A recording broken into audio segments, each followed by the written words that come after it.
परत ना ह्या मीटिंगनं तेच दिलं आम्हाला. बदल कसे स्वीकारायचे ना हे वैद्य सरांनी अतिशय वेगळ्या पद्धतीनं, कारण मी नेहमी म्हणतो माझ्या आयुष्यामध्ये 4 नंदू आहेत. मी वैद्य सरांची रिटायरमेंटला 3 सांगितले होते आणि 4था आज सांगतोय, कारण त्याची आज महान तिथं आहे. पहिला नंदू म्हणजे माझा मोठा भाऊ, माझ्यापेक्षा 2 वर्षांनी मोठा, ज्याने मला स्टेजवर उभा राहायला शिकवलं. त्यांनी मला गाणं तयार करून घेतलं आणि जेव्हा गाणं गायला मी स्टेजवर आलो कोटेकर हायस्कूलचे, तेव्हा मी गाणं बसून म्हटलं. म्हणजे हा. आणि त्यानंतर मग जेव्हा दमा मिरासदार आमच्या शाळेमध्ये आले, प्रमुख पाहुणे होते, तेव्हा आत्मविश्वास काय असतो त्यांनी शिकवलं. कुठेही बोलायचं म्हटलं, जिथं आपल्याला वेळ मिळेल तिथं बोलायचं. आणि त्यांनी त्यावेळेस सांगितलं सुरुवात करायची ती स्मशानापासून, कारण तिथं आवाज थरथरला तरी लक्षात येत नाही, पण आपल्याला बोलायला सवय मिळते. आणि अशा छोट्या छोट्या गोष्टी शिकत असताना, पुढे असताना 1993 मध्ये मी 83 मध्ये जेव्हा हॉस्टेलवर आलो, तसं पुण्याच्या बाहेर किंवा गाव सोडणारा पहिला, म्हणजे तसं बघितलं तर जिल्हा सोडणारा मी पहिला. त्यानंतर मग पंढरपूरला येणारे सगळे जे वारकरी असतात, जे कुठून येतात हा एक प्रश्न असायचा. एवढे मोठे वारे आम्हाला चालता यायचं नाही. 4 वाऱ्या भरायचे, एवढी लोक यायची, एवढ्या पालख्या यायच्या, हे कुठून येतात हा प्रश्न आला. मग आळंदी आठवतो.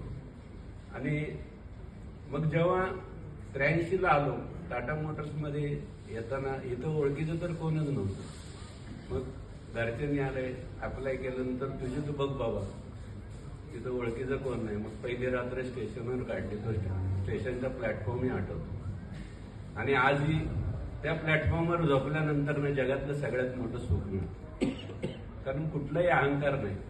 प्रत्येक गाडी येते जाते आणि आपण परत एकदा त्या प्लॅटफॉर्मवर उतरणाऱ्या प्रवाशासारखं उतरतो पुढच्या कामाला. आज आमची गत, माझी आणि अच्युतची जी गत आहे ती तशीच आहे. आम्हाला या प्लॅटफॉर्मवर आज उतरायचं आहे आणि तुम्हाला ती गाडी पुढे घेऊन जायची, कारण टाटा मोटर्सला नंबर 1 करायचं, ते आपलं ठरलेलं. आणि ज्यावेळेस हॉस्टेलवर आलो आणि भावाने सोडलं, आणि 10वी झालेला मुलगा त्यावेळेस घर सोडलेलं नव्हतं आणि डोळ्यातनं पाण्याला रडायला लागलो. तेव्हा एक आश्वासक हात पाठीवर पडला. अरे रडतोस कशाला म्हणते, आता तू टाटा मोटर्स परिवाराचा एक भाग आहेस. आणि ते त्यावेळेचे PRO बाळासाहेब चितळे होते. मग त्यानंतर त्यावेळेस HR हेड असतील VD मेहरुणकर, त्यांनी जे वेगवेगळ्या पद्धतीनं टेल्को गृहिणी असेल, टेल्को कॅन्टीन असेल, किंवा आपण जे आता राळेगण सिंधी आपण जे आता बघतो, त्यावेळेस ते फार वेगळं होतं आणि त्याची सुरुवात होती. म्हणजे अण्णा हजारेंकडे आपली टीम जायची आणि आम्ही झाडांचे सॅम्पल देतो आणि तुम्ही लावा, अशा पद्धतीची त्याची सुरुवात होती. नंतर पिंपरी बुद्रुक असेल, विवेक ठाकूरचं गाव, तिथं आम्ही वृक्षारोपण केलं 25 वर्षापूर्वी. आणि आज तिथं जे आज टाटा मोटर्समध्ये 5 लाख झाडं लावलेली, त्यावेळेसची आज जी काय 2-2.5 लाख झाडं शिल्लक दिसतात ना, ते त्या मुळगावकर सरांचं विजन होतं. आणि 86ला ते मुळगावकर सर जेव्हा एक आम्ही टाटा मिनी कार केल्या होत्या 2, त्यावेळेस एक छोटा कंपोनेंट केला होता. आणि पहिल्यापासून घरातल्या संस्कारात खोटं बोलायचं नाही, काही झालं तरी. म्हणजे ते आपलं नुकसान असलं तरी काय हरकत नाही, पण खोटं बोलायचं नाही. आणि तो तसाच प्रसंग घडला. आम्हाला त्यावेळेस घेणार नाही असं टाटा मोटर्सनी सांगितलं आणि तुम्ही बाहेर नोकरी बघा म्हणून सांगितलं. आणि मग मी बाहेर गेलो होतो. बजाज टेम्पोमध्ये माझं त्यावेळेस एक इंटरव्ह्यू होता आणि कायनेटिक इंजिनिअरिंग नगरसाठी सिलेक्शन, अशा पद्धतीचं ते होतं. आणि तेव्हा बजाज टेम्पोच्या टूलरूममध्ये काम केलं, परत आलो आणि संध्याकाळी आमचे ट्रेनिंगचे हेड वाट बघत बसले होते. गुरुवारी सुट्टी असायची, बुधवारचा दिवस होता आणि 5 वाजेपर्यंत आमच्या हॉस्टेलचे रेक्टरांनी नेहमीप्रमाणे सांगितलं, पोरं कुठे गेले असतील सेकंड शिफ्टला. कारण ते खरं सांगायचं नव्हतं हे त्यावेळेस, कारण तो पॉलिसी मॅटर होता. वरच्यांना माहिती नव्हतं की मुलं खाली ट्राय करतात बाहेरच्या कंपनीमध्ये. पण आम्हाला घरातले जसं सांगतात की तुम्ही काहीतरी पुढचं बघा, तसं हॉस्टेलवरून सांगितलं होतं की आता कंपनी घेणार नाही, तुम्ही तुमची व्यवस्था करा.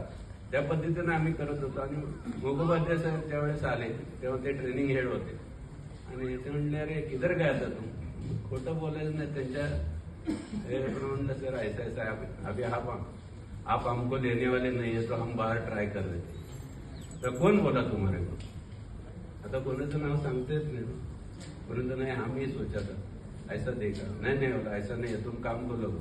आणि त्यावेळेस त्यांनी एक छोटं ड्रॉइंग दिलं होतं आणि गुरुवारी सरांनी जातं नेलं त्याच्याकडे द्या तो करेल. मग बुधवारची सेकंड शिफ्ट होती, गुरुवारचा अख्खा दिवस होता आणि शुक्रवारची व्हिजिट होती. या 3 दिवस तो काम केलं आणि तो कॉम्पोनंट त्या गाडीवर बसवला. होंडा टुडे नावाची एक गाडी होती त्यावेळेस, जी कमर्शियल होती. त्याचं रिअर इंजिन आपण फ्रंटला कारला बसवलं होतं आणि त्याचं एअर फिल्टर डक्ट होता आणि तो मी बनवला होता. तो पहिला माझा जॉब आणि तो बघितल्यानंतर या मुळवागर साहेबांना एक्सप्लेन करत असताना त्यांनी विचारलं हे कुणी केलंय. तर सहज तेव्हा आमचे खानोलकर सर होते, त्यांनी पुढे केलं की म्हणले त्यांनी केलं. मग मुळवागर सरांनी प्रश्न विचारला, तुला माहिती आहे का हे काय आहे? म्हटलं नाही सर. ते म्हणले गाडीचं नाक आहे. म्हणले नाकात जर कचरा आला तर काय होतं? म्हटलं श्वास घेता येत नाही. तसंच आहे म्हणले. मग हे आतले फिनिशिंग कोण करायचं? म्हणजे ही जी परसिव्ह क्वालिटी होती ती त्यावेळेस आम्हाला, जो मुळवागर सरांचा पहिला पाठीवर हात पडला ना तेव्हा ती परसिव्ह क्वालिटी काय म्हणतं ते तेव्हा कळलं. त्यानंतर मग आम्ही आता जर दीपालीने सांगितलं तो प्रेझेंटेशन आर्टिकल बनवायचो बरेचसे. जेव्हा मुळवागर सरांची एक तेव्हा खासियत होती की जेवढे भारतामध्ये फॉरेनचे जेवढे डेलिगेट्स येतील त्यांना 99% ते पिंपरीचा प्लॅन दाखवायचे. मग ते कुठले राष्ट्राध्यक्ष असतो आणि त्यावेळेस त्या प्रत्येकांना प्रेझेंट देण्यासाठी आमच्या ट्रेनिंग डिव्हिजनला एक काम दिलेलं असेल. त्यांनी ते प्रेझेंटेशन आर्टिकल बनवायचे. मग तो स्पिनर असेल, रॉकिंग हॉर्स असेल किंवा मुघल लॅम्प असेल, असे वेगवेगळ्या पद्धतीने. आणि त्या टीममध्ये मी काम करायचो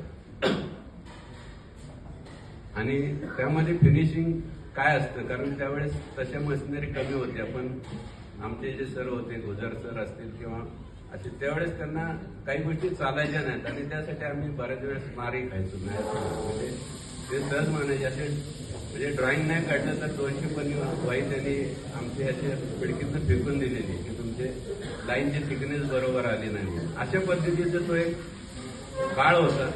आणि नंतर जेव्हा आपण पुढे आलो त्यावेळेस मग तेव्हा हिताची लाईन पहिल्यांदा आली आणि त्यावेळेस अगोदरची जे होतं, अगोदर एका प्रेसवर साधारणपणे 74 लोक काम करायचे एक ब्लॉकला आणि हिताची लाईन आल्यानंतर 4 प्रेस असायच्या, फक्त 2च माणसं असायची. असा बदल आल्यानंतर या माणसांचं करायचं काय हा प्रश्न आल्यानंतर बऱ्याच गोष्टी असायच्या. आणि मग तेव्हा गरज आली ती व्हर्सॅलिटी ट्रेनिंगची आली. वेगवेगळ्या प्रकारचे जे काही नवीन टेक्नॉलॉजी ते शिकण्यासाठी प्रत्येकाला प्रोत्साहित करण्यात आलं. आणि मग 1987ला मी ERCत आलो. खांडेकर सरांनी त्यावेळेस इंटरव्ह्यू घेतला आणि त्यांनी 4 गोष्टी सांगितल्या. ते म्हणे ह्या तू केल्या नाहीस ना, ह्या केल्या की म्हणते तू काही कुणाला घाबरू नकोस आणि ह्या जर केल्या नाहीत ना पहिलं स्वतःला घाबर. आणि तिथून इथपर्यंत आलो. हे येताना बऱ्याच गोष्टी आणि मध्ये मग इंडिका चालू झाली. आम्ही त्यावेळेस अगोदर पहिला जॉब जो माझा होता तो कॅब शॉपमध्ये आमचे आमदार गोने म्हणून चंद्रशेखर गोने आपल्याकडे होते, त्यांचे काका आणि चंद्रशेखर गोनेचा मुलगा आपल्याकडे अप्रेंटिस होता. असे 3 पिढ्या काम केलेले ती लोक आणि त्यातली एका पिढीबरोबर मी असिस्टंट म्हणून काम करत होतो. आणि त्यावेळेस 407चं रूप आम्ही हाताने बनवत होतो. अँब्युलन्स बनवायची ती 407ची, त्याचं ते पहिलं रूप आम्ही करत होतो. तो माझा पहिला जॉब. त्यानंतर बऱ्याच गोष्टी केल्या. मग टेक्नॉलॉजी बदलली, बऱ्याच गोष्टी करत असताना जॉब मशीन आली आणि मग त्यावेळेस आम्ही जे FRPचे पॅन आहे हे बनवायचं हॅमरिंग ब्लॉक. त्यानंतर जॉब मशीनवर आल्यावर मग आम्ही त्याचे मास्टर करायला लागलो आणि त्या मास्टरमध्ये करताना कॅब डिझाईन मधून वैद्य सर त्याचं प्रोग्रामिंग करायचं आणि मग आमचं इंटरॅक्शन वाढलं बऱ्याच. इंडिकामध्ये आमचं जास्तीत जास्त इंटरॅक्शन का झालं, कारण आमची जी गरज होती ती त्याची ट्रिमलाईन कट करणं आणि ट्रिमलाईन कट करताना त्यावेळेस ती ट्रिमलाईन नाही मॅच झाली की परत असेंब्लीला प्रॉब्लेम यायचा.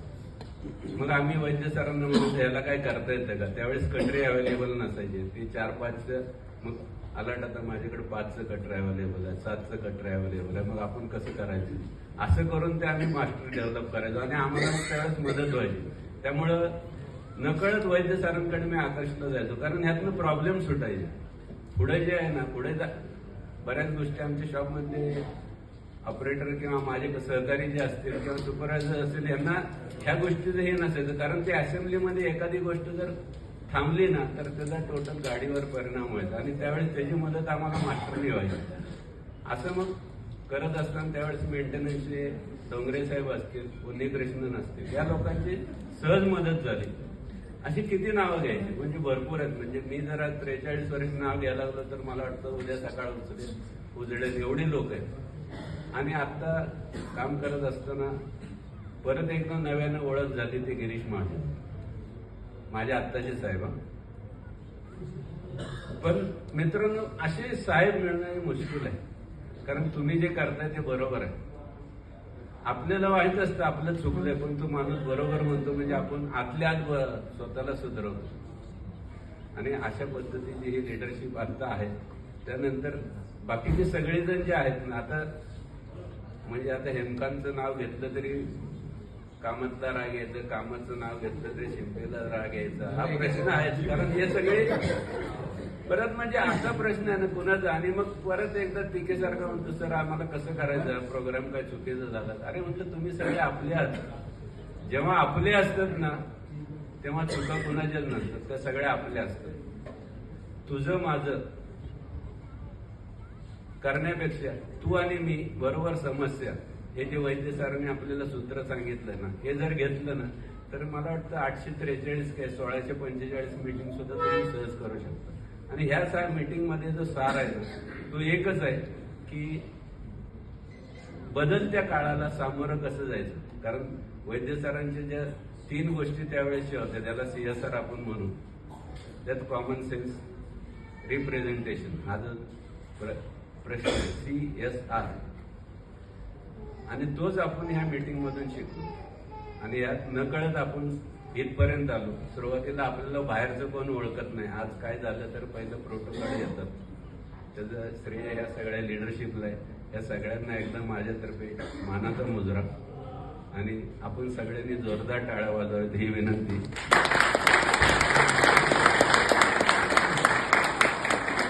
आता परत 4 नंदूकडे येतो. यातलं एक नंदू तुम्हाला सांगितलं, नंदकुमार वैद्य. 2 झाले. तिसरा जो नंदू आहे ते माझ्या मिसेस सुनंदा आणि त्यांची आई